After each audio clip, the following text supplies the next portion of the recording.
കളിക്കളത്തിലെ പരിക്കുകളെ ഇനി പേടിക്കേണ്ട. എല്ലാവിധ സ്പോർട്സ് ഇഞ്ചുറികൾക്കുമുള്ള സമഗ്ര പരിഹാരം ഇവിടെയുണ്ട്.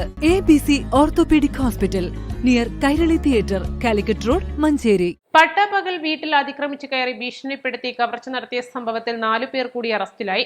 കോഴിക്കോട് കല്ലായി ചക്കക്കടവ് വീട്ടിൽ അബ്ദുൾ റാഷിഖ്, പന്തീരാങ്കാവ് കൊല്ലേക്കാരൻ വീട്ടിൽ നിജാസ്, കൊയിലാണ്ടി കാളക്കാടി വീട്ടിൽ മുഹമ്മദ് ആരിഫ്, മാറാട് സ്വദേശി ക്ലായി വീട്ടിൽ മുഹമ്മദ് ഷെഫീർ എന്നിവരെയാണ് പാണ്ടിക്കാട് പോലീസ് അറസ്റ്റ് ചെയ്തത്. കവർച്ചയ്ക്ക് ശേഷം കാറിൽ രക്ഷപ്പെട്ടവരാണിവർ. ബേപ്പൂർ നടുവട്ടം സ്വദേശി KV മൻസിലിൽ മുഹമ്മദ് അനീസിനെ സംഭവ ദിവസം തന്നെ നാട്ടുകാർ പിടികൂടി പോലീസിൽ ഏൽപ്പിച്ചിരുന്നു. കിഴക്കേ പാണ്ടിക്കാട് കുറ്റിപ്പുളിയിലെ ചക്കാലക്കുത്ത് അബ്ദുവിന്റെ വീട്ടിലാണ് കഴിഞ്ഞ തിങ്കളാഴ്ച ഉച്ചയ്ക്ക് 2:30 കവർച്ച നടന്നത്.